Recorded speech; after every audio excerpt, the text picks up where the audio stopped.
watching another episode of Feminine Wealth TV, the show that uncovers the diamond tips on creating truly conscious wealth from change makers, world shakers and wealth creators. I'm delighted to be joined on the show today by Jane Copeland. Now, Jane is the founder of a hugely popular website called copingwithjane.com. She's also the author of this fantastic book, Boardroom to Baby, lifting the lid on what every career girl needs to know when she's expecting. And she's also been nicknamed, which I love, the fairy blog mother. Jane, welcome to the show. Oh, thank you so much. Yeah. I'm thrilled to be here, Barbara. Yeah, look, I've been watching you for since the beginning, I think, of your entrepreneurial journey. And what I love, you've been hugely successful, both online and offline. You've got copingwithjane.com, and you also have your offline brand and consulting business. Yeah. But what's even more amazing, and for our viewers, is that Jane has managed all of this while also giving birth to and raising a 2-year-old little boy, gorgeous boy called Elliot. Yeah, that's true. Yeah. That's true. It's been a bit intense, very busy. I can imagine. Yeah, That's one of the reasons I was watching you for so long, just watching this going on. Yeah. So tell us, how did the whole journey begin? I mean, how did you go, I suppose, from boardroom to baby to business? Yeah, exactly. Well, really good question. Yeah. And it's now something that I talk about a lot because I did start up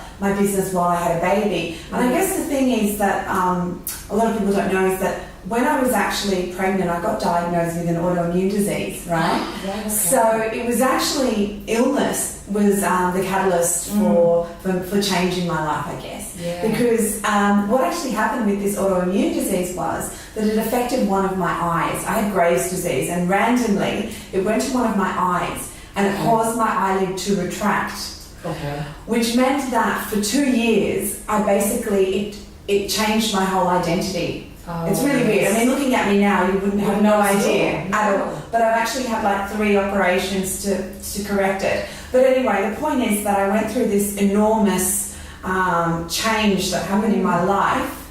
That and also becoming a mother, it really caused me to lose my identity, to be honest. And so what I did was, why I started with my whole business was because I'd lost my identity, I decided to create a new one, which was, to leave my corporate job and to put everything into creating this blog, Coping with Jane. So it really started when I was on maternity leave, and I thought, it's now or never. And actually another thing that happened was around this time when I was going through a lot of change in my life, I was flicking through the pages of Sunday Life magazine, and I came across this article that was written by this journalist, Jacinta Tynan. And in this article, she was looking at how likely you were to follow your dreams as you got older. And she concluded that, the older you are, the less likely you were. Because you get, things are okay. I suppose you get set in your ways, and you've got a lot more to lose. I think you've got a lot more to lose. And you get comfortable. Yeah, well, you get scared. Yes. Everything you've built from here to this point goes to pot. And you think, what did I do it all for? Exactly. So when reading that article, it really resonated with me because, and when it did, I got this vision, and it was of this big boat that was a massive cargo boat that was in Sydney Harbour. And on the back of this boat, it had lots and lots of cargo, and to me, that represented my hopes, dreams and desires. And this boat was kind of setting sail, and it was tooting its horn, and I was on land looking at it, and that was really... It was leaving. It was leaving. I'm just imagining this feeling. My ship was about leaving. My ship was about to set sail. So I actually wrote into Sunday Life magazine, and I said, if this gets published, the letters at the beginning, then that is a sign I need to do this. So and it's really big because Jacinta Tynan has gone on to be one of my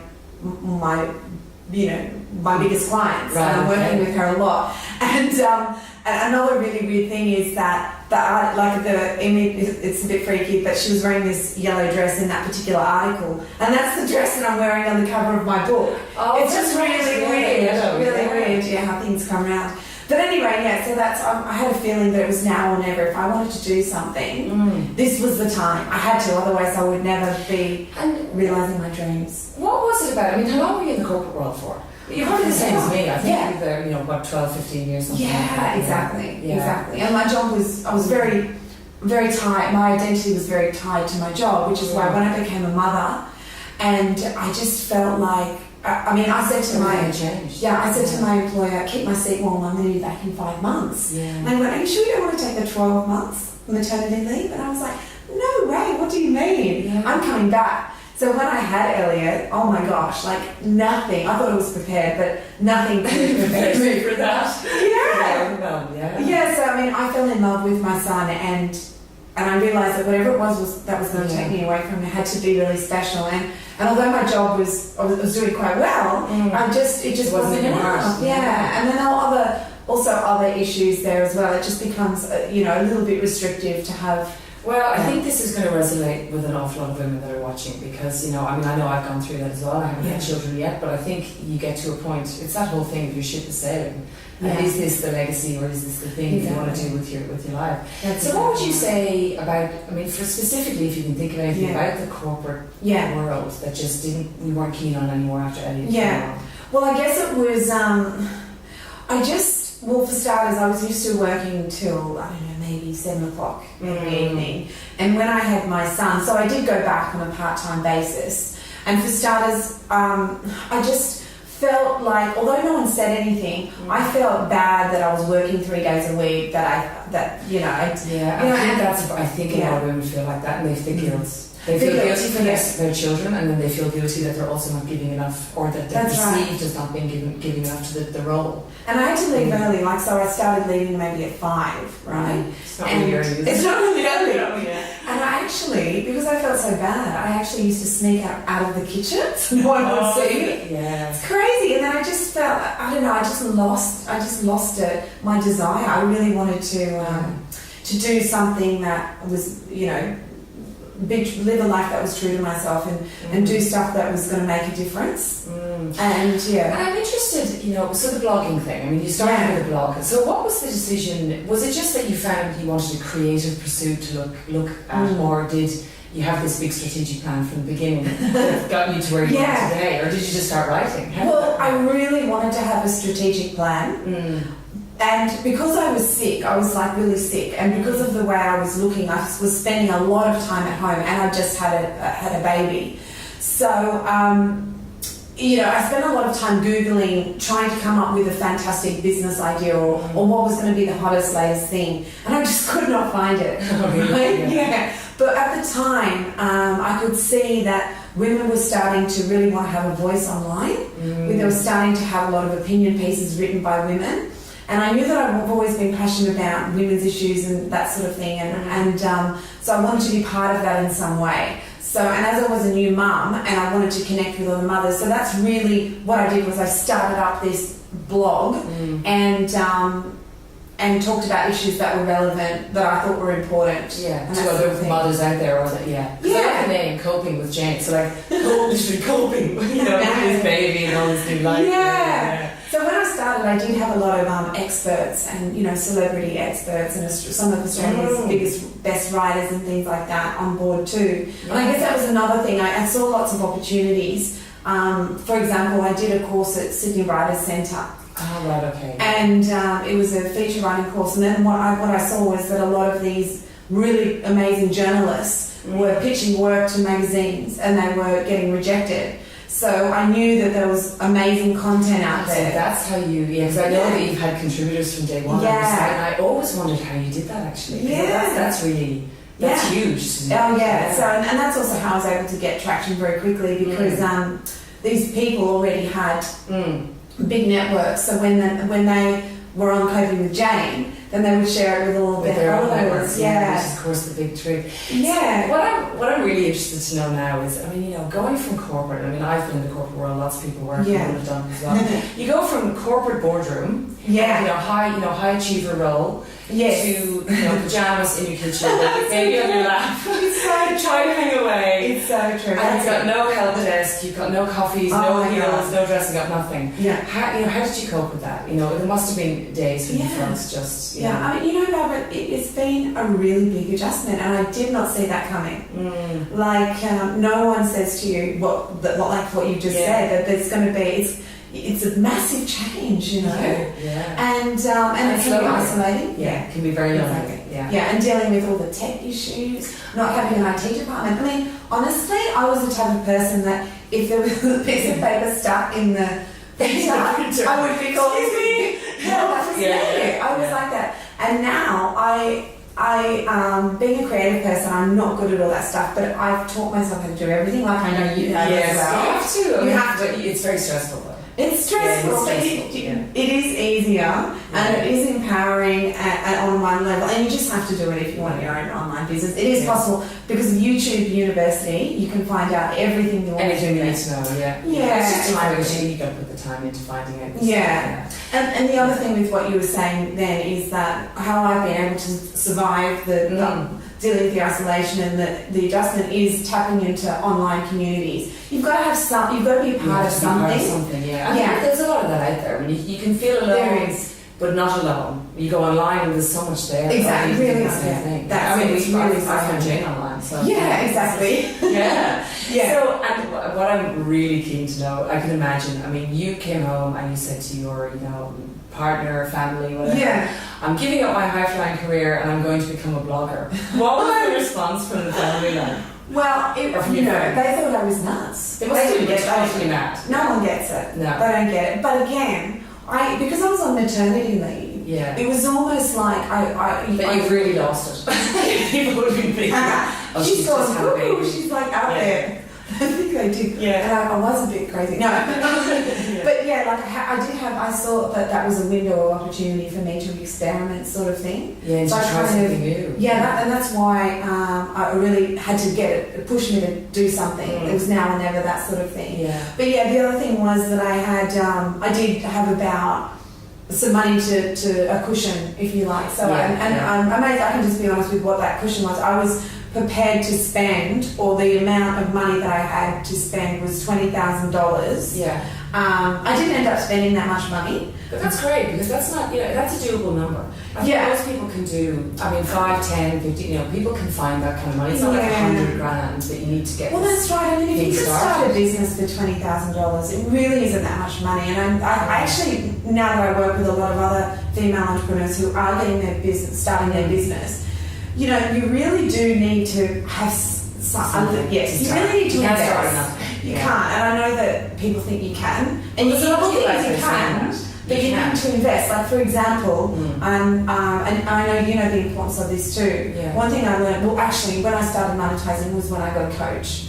I was going to ask you about that, because it is, I know from looking at some of the people I've interviewed online, the question I often ask them is, have you had a coach? Because I can see, you can see strategy at work in the background, and I think having a coach, and I have a coach as well, because they push you. It's a luxury to be able to pay for a coach, but then sometimes I think people out there are really struggling for years to get anywhere. That's right. But actually investing something in getting someone to push you and help you will get you there faster. Yeah, exactly. So I know that with my coach, the first one that I worked with was $1,500 a month, and it was $750 a call. It was just 2 calls, and I just sat on that for 6 months because I was like, "There's to that." You couldn't wrap your head around that. Yeah, I couldn't. I was like, I can't remember the fact that I've come from the corporate world. And somebody could be out there charging that kind of money. I know. But what they do is they move the dial. They do. So I think from the day that I started my blog to when I had my first session was a year and a half. I can't remember, and that was the day that I monetized. So she said to me, because I had a lot of traffic to my site, but I didn't. I was, people thought that I must have been earning a fortune from advertising. Yeah. Absolutely not. It was like a couple of $100 a month. Yeah. And but often things can look much bigger, more successful than they are. Exactly. And a lot of bloggers out there doing that and they're not making any money. Yeah. I know, and that's why I kind of did change my whole business model, but that's a different story. But and then this coach said to me, well, you need to be a blog coach because you get asked about it the whole time. Totally, yeah. And so then I was like, oh, really, me? And then and that from there, then it's just... Well, is that another identity shift again, going, God, I've been blogging about, babies and women and Boardroom and all that stuff and corporate women, and now I'm moving into coaching about other people monetizing their blogs. Like, that's a totally different business all of a sudden. Yeah. And how did that's pushing you outside your comfort zone? It was, it really was. But then when I guess it was a different way of looking at things, and it took someone else to kind of see that for me. And show you. Yeah, exactly. Yeah. And then I did. Then I never saw myself originally as a coach, but now that's what I do all the That's time. what we do, yeah. Yeah, exactly. And then I've learned to, Yeah. then I've learned to leverage that. So, So online, and because you do a lot of stuff offline as well. You've got a sort of branding, the whole branding consulting, I think, is you do quite well in that space as well. Yeah, exactly. Yeah, there's quite a lot of demand for that actually, because I've done it with my own stuff, and that was really how I wanted to differentiate myself when I started. Like, although I didn't have a business plan as such, although I really wanted to, one thing I was sure about was I really wanted to differentiate by having a high quality, really strong branding, and I didn't skimp when it came to getting images or the look and feel of my website, that sort of thing. And it just so happens so now that's what I do, consulting. That's important, because your website does have it has a very sophisticated look and feel about it. Yeah, well, that's what I really wanted, so thank you for saying that. Yeah. So I want to talk a bit as well. I mean, in the middle of all this chaos, so you're ill, you have a baby, you start a business, you're all over the place. Yeah. You managed to get a book out as well. I know. Now, this is only 2 years. I want to just make sure the viewers realise this. Coping with Jane and started in mid-2012. Yeah, I know. And we're now not even in mid-2014 as we're doing this interview. That's true. How did you find the time, the structure to get a book out? Yeah, well, I guess it's like I really couldn't afford for what I was doing not to work sort of thing. So I pushed myself. I had incredible determination because of the crap that was going on in my life. I used that to push me to propel me forward. But with writing the book, I wrote it and published it in 3 months. It's really not it is a big deal, but it can be done. And now I work with clients and teach them how to do it. Anyway, so the key to that is you really need to have isolated blocks of time that you can do it and just smash it out. It was hard, but anything's possible, but I do work. So I have a lot of support, and this is really important for other mothers listening. I was only able to do this because my partner was extremely hands-on. Yeah. He doesn't have a typical 9-to-5 job. He did shift work, so he was there a lot of the time. And he had 3 months off when I had my baby. So, and my parents are very supportive of your vision. Because I think, or was he? Because I think for him too, he must have been really behind. Didn't really have a choice. You're like, it's either that or the highway. Exactly. So it's just, I guess it's having that determination drive, but it's you find a way. I think the trick is, what I want to say to women out there as well is that there's always a solution. And resilience is your best asset. You've got to cultivate that. That's a really good thing to say. And also, you learn to survive in the chaos, and things it does get easier. It does get a lot easier. Because it's quite overwhelming in the beginning, and I know, I used to watch you online when I wanted to start out, and I was like, oh my god, look what she's doing, it's all amazing. And it looks amazing. When you look at other people, you can get really even more overwhelmed, because you think, I know. If only people could see the mess of my office and everything's all over the place. I know. How did you deal with that? I know. Well, it's just the same thing with me as well. Because when you've got a little baby, your house can't be perfectly clean. And can I just say that we're actually in Jane's wonderfully beautiful house right now. It's fabulous. So we're doing pretty well. Oh, thanks. But it's like it. And I always thought, what if somebody came over and saw really how messy I was, or me sitting in my pajamas? It's like, and then I realised just by hearing other women's real stories, we're all like it's like for everyone. We have to let go a bit, I think, of the perfection. Yeah, totally. And I also sometimes initially I would sleep in and work really late. So you've got to go with what works for you as well. Like there really are no rules, and you've really got to just be the best.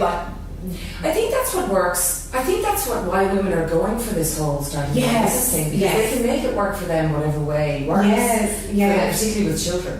Totally. I mean, that's really a massive benefit, isn't it? And also, it's just so rewarding doing work that is meaningful, and when you really help changing people's lives and things like that. It's amazing. Really want to do that. So the blog has gone through a big evolution as well. As we talked about, it started out as helping with Jane was helping other moms who've come out of corporate and have children. And then you sort of evolved quite quickly, I guess, into this business blog. Talk to me about that evolution and going through that change and how you've coped with that. Well, first of all, I think that one of the key success factors is implementing fast. Speed of implementation. Yeah, exactly. Yes. Speed of imperfect implementation, you know, because you just got to make it happen. Just So gotta do many people, and I see it all the time, they sit on amazing ideas for 5 years. Some people won't move forward with a business idea because they haven't got the right name, you know? I know, or they don't know what colour the logo's going to be. Exactly. Yeah, I know that matters, and it does matter, but it doesn't matter enough. And then what will happen is somebody else will start your idea.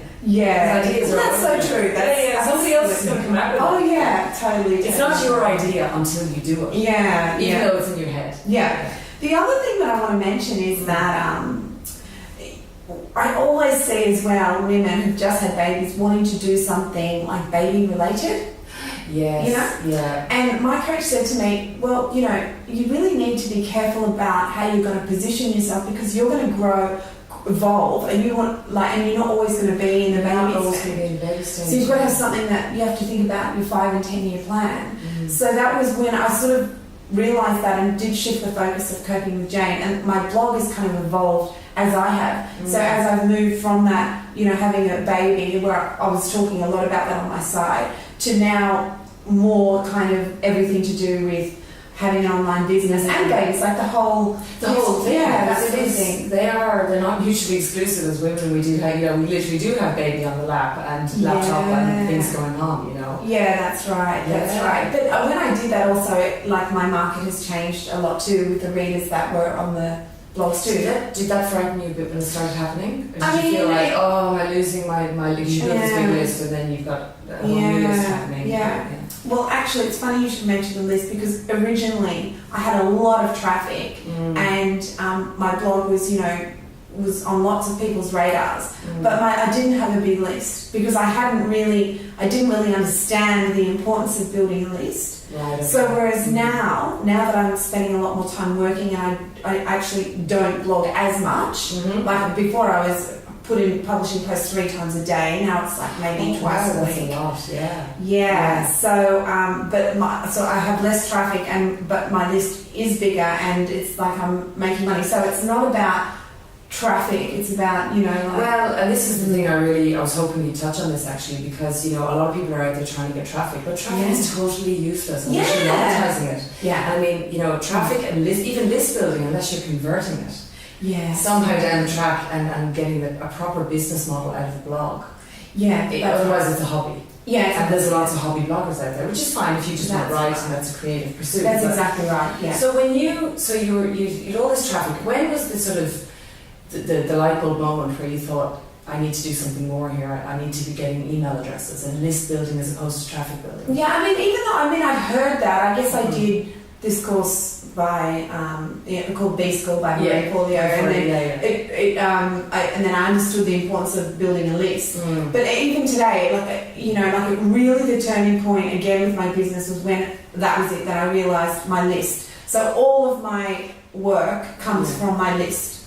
So I'm not really sure what the turning point was. I guess it was like an evolving thing. But the more I learn about building the list and how important it is, and to nurture a list as well. Yeah. So you've got to build it, you've got to nurture it, and then, you know, absolutely convert it. That's what it's all about, yeah. So I guess, like, the more, and just with that, if anyone can learn how to be a good copywriter, it's such an amazing skill. Yeah, and is it hard to learn? I mean, you're pretty good at that. I am now, but from when I started and how slow I was, it used to take me about 2 weeks to put out one blog post. Now I do it in half an hour. Yeah. It is really a matter of practice makes perfect. And what I've learned is that it's about getting personal and writing like you speak and really connecting in with your audience and revealing about yourself. So the more I reveal, the more I connect, the more value I add, the more people connect with me, and the more business I end up with. And then it all just flows through.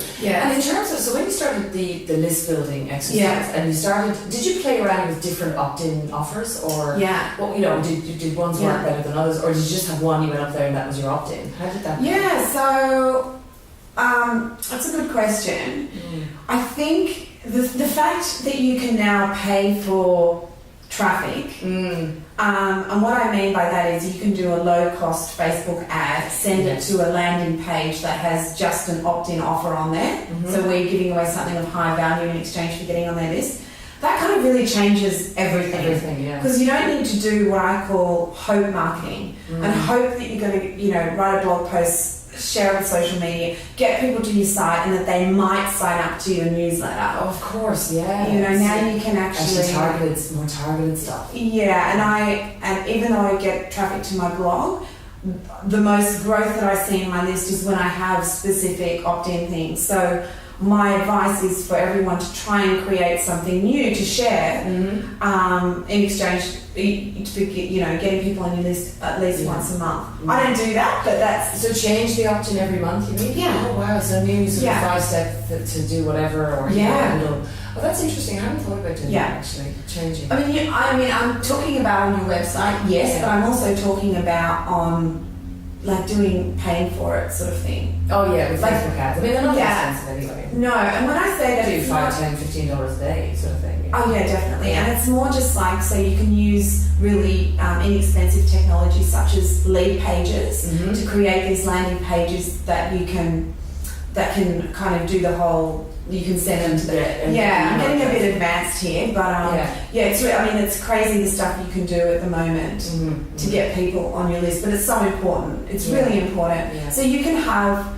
You don't need to have a lot of traffic to your website. You don't need to have a massive, thriving blog in order to build your list. Okay, that's good advice actually, because I think a lot of people feel like they have to build lots of traffic first. No. Yeah, exactly. And you actually don't need to spend time doing guest posts, doing or the commenting on other blogs. I have that in my program that you should do that, and yes, you should, but it's very time consuming though. Yeah, because I don't mind. I like to write, so I don't mind guest posting. Yeah, all of a sudden you're doing so much guest posting, and sometimes you're not getting the return for that. No, so you got to measure everything that you're doing, I think. And little things as well, because I have a lot of contributors on my site too. But if you are guest posting, you really want to have a strong call to action back to your site. Yeah, exactly. Or tell people that they can get a cheat sheet, a five-step cheat sheet to whatever. So otherwise, value basically. Yeah, exactly. I mean, I know a lot of blogging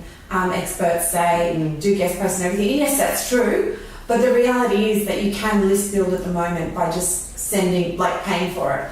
Which is a lot easier. I mean, that's what you can pay for it. I mean, there's lots of free ways of doing things, but I think that's easier. I think that's a lot easier, giving away. It's all about giving away stuff of high value. Like even doing a webinar. Another way that I've been able to list build is by doing free webinars. Oh, okay, yeah. And then so people sign up for the webinar. And then you moved into, because I noticed a few months ago, you moved into doing live events. I did. Was that your first one? Yeah, that was my first one. And was that sort of again, that's another evolution, it's another step up out of your comfort zone. Oh my god! How did that go? Was that a paid event, a free event? Was that? It was. I charged $65 for a ticket, right? And I sold 80 tickets, so it totally sold out. Like I had 20 people tickets over, sort of thing. And I was blown away by the response to it. It is I guess. For everyone, getting up on stage and speaking, it's a huge profile building thing. Yes. Yeah. And also I did want to give back to my community and try and share information. And it's definitely something that I want to do more of moving forward. But again, it is an evolution for me because it's a new part of the piece of the program again. Then, so I know, I'm going to talk about the money bit now. You've been massively successful, right? The business has gone really, really well. Your strategy has gone well. And I know, was it last year you've done $250,000? Yeah. So that's mega, that's great. You're 2 years in and you're going really, really well. Yeah. What do you think? Where was the real pivot for you? Like in terms of you said that you got a coach and then you started monetizing. Yeah. But was it the online stuff? Was it the one-on-one coaching? What were you selling that really got you to that point? Yeah. Well, first of all, the book really put me on the map. Oh, so that was a pivotal. So writing books in terms of not in terms of money, but in terms of my profile. So I started getting a lot of paid speaking gigs, store openings, and things like that. But when I really started to make money was I released a group coaching program, which I then turned into an online program. So and at the time, what was that called again? Web Celeb. Web Celeb. I love Web that. Celeb. Yeah. And so what I did was, I released that, and then all those people or a large percentage of those people went on to work with me one-on-one. Yeah, but not just that, but then they went on to get me to do their whole branding strategy, things like that. Right. Okay. So that's really how it evolved. So it's sort of like with one customer, they ended up being worth a lot of money to me because they stay with me for a long time. So I've got this program that gets the people in, and then they stay with me for a long time. So that's really what my business model is. It's almost like a one-stop shop. Yeah. Yeah. Did you find when you were doing that, before you had success with that, was there a part of you thinking, are people going to pay me for this? You know that feeling of like wondering, I mean, I think we all question our own value. Yeah. And wondering, could you take it to that level? And then you did, you know. Well, this is the thing. What I did was I sold my first program without actually having anything. Yeah. So the program was 6 phone calls with me. Right? A group. Yeah. And then I take them, and that is now what my program is. So what I'm saying is like, I got out there really quickly, and I didn't invest too much into it because I wanted to see if it was going to work. You sold it before you kind of sold it before you built it, sort of thing. That's right, because I wasn't sure if this was going to resonate with people. Yeah. And by the way, like just to an example of how quickly I do go to market with things, I put the sales page up, and originally I called it $1 Million Brand or something. No one touched it. I changed it, and then I sold out in the second day. So that's, you really need to celeb. Yeah. Why do you think? I mean, you're a brand. It's very hard to sell branding. I mean, things are changing now because people think that they think they've got a problem with blogging, so therefore it's like, oh well, then I need to do something. Right. They don't really understand. Oh, branding. No, people don't understand that. Which really, it's everything. Well, it's your job then to make that to really make people realise what is branding. I mean, it's a hard thing to sell. That's what I mean. It's only when I start. Well, you're doing pretty well with it. Well, I know, but I don't go out there kind of selling the branding thing. That's always like it's like when people start. When I start educating them, then they realise just how important it is. You know, is that the whole sell them what they want, then give them what they need? I love that. I love that expression. So, what would you say to our viewers? What would be your top tip, or top secret, that if somebody wants to build an online and build and monetize an online powerhouse brand? What would you say? Well, I would actually say that it has to do with building a list. Yeah, other people say that. I mean, that's just focus on that for a while, like just to kind of focus on that for how long would you say? I mean, it's how long is a piece of string? Well, you can make money off a small list, but like you said, it's all about once you have people on your list, connecting with them, being so valuable to them. So then when you do put anything in front of them to sell, it sort of sells itself. It's sold before you even put the offer out there. That's right. Yeah, and like and it's because it's all about people buy from people that they know, like, and trust. So with my list, that is like it's an asset, and it's not. I don't have a huge list, but it's a hot list. Oh gosh, I know that actually because it's very, very close. So you can have a list that's 40,000. But nobody knows, nobody cares. And a list of one buying lists as well. This is the other thing. I mean, I'm not a fan of that personally, but people are doing data mining and buying lists. That's right. But of course, then you can have a huge list and nobody cares who you are. No, so exactly. Buy. No, but also just with that, it is an evolving thing. Like you plant the seed, it's like a relationship that you start over time. So just say like if your list is dead, you can actually warm it up. You can absolutely. So that's before you go in and try and sell anything. And the other tip, I know that you said one, but is you really want to solve people's problems. You want to start by really understanding this ideal person. What is the what problem do you want to solve in their lives? And they need solving. And they want. It's just so much easier. If people have a problem and you can solve it. I mean, I didn't start like that, but now I like. Well, that's good to know too, though. That you didn't start with that. No. And that sometimes there's people out there who just have a blog and they're thinking, oh, I don't know, I'm getting overwhelmed again. That just. I think the thing I would say from the tip I would give from this whole interview would be just go and do it. Just do it. Let it evolve. Just let it evolve and keep working and keep going. Keep going, keep hustling, keep learning and keep hustling. Keep learning, and it's just it always it's just a journey always, isn't it? Yeah. So, speaking of money and wealth and building assets and being a savvy femtrepreneur, what does the future hold for the Jane Copeland empire? Yeah, well, definitely the word leverage is really something that I want to start doing more of, so I can work with more people but also have a bit more free time. Yeah. And I guess with the beauty of the internet that it is possible. So when I mean like, you know, instead of working one-to-one, doing more group, you know, and that's really important for lots of businesses, especially coaches, not moving out from the one-to-one stuff and doing more. That's because you can help people. You can, I mean, I think as well, people think, oh, one-on-one is my thing, it's too impersonal. But you can help a lot of people. I mean, a lot of people have the same problem. And they can, you can probably help them all together. And then people being together, they can help each other. There's community then. Yeah, there's magic that happens there. And it's cheaper. Right? It can get cheaper for people. So that's right. You can reach exactly. I love the fact that you use the word leverage, because I know that's something that in my programs and things that I'm doing. Yes. Leverage and value. They're the two things. Yeah. At the end of the day, if you want to build assets, right, and your business is a proper asset, you have to have leverage. You know, you do that's when you're getting into the big time. Yeah, exactly. Jane, it's been absolutely wonderful having you on the show. So much. Great pleasure for everyone out there. Thank you so much. Remember that you can catch me later this week on iTunes on my Wealth Unplugged podcast, where I'm going to be doing my key takeouts from my chat with Jane today. And remember also to come back next week when I'm going to be interviewing Brooke Alexander, and we're going to be talking about living your legacy. See you then.